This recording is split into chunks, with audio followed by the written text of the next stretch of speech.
अस्सलाम वालेकुम प्यारे हुजूर, मेरा एक सवाल है कि रोज़ा रखने की सही उम्र क्या है? जब तुम बर्दाश्त कर सकती हो, कोई उम्र नहीं है।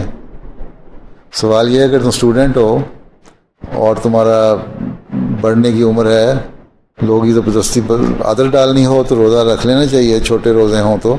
लेकिन आजकल तो 18, 19, 20 घंटे का रोज़े होते हैं, इसलिए छोटी उम्र को और स्टूडेंट को अगर स्कूल जा रहे हैं तो नहीं रखने चाहिए। 18 साल की, उस तरह 18 साल की उम्र में जब आदमी पूरा तरह मैच्योर हो जाता है उस वक्त रखना चाहिए, लेकिन उससे पहले कभी कभी रोज़े रख लेने चाहिए आदत डालने के लिए। लेकिन अगर इतनी कमज़ोर हो तुम्हारी तरह कि रोज़ा रखो 18 घंटे का और शाम को ज़ोफ़ में पड़ जाओ तो उसका कोई फ़ायदा नहीं। रोज़े का मकसद है दुआ करना, इबादत करना है। अगर सारा दिन भूखे रहे कि 5 नमाज़ें भी नहीं पढ़ी जाती तुम्हारे से तो फ़ायदा क्या रोज़े का है?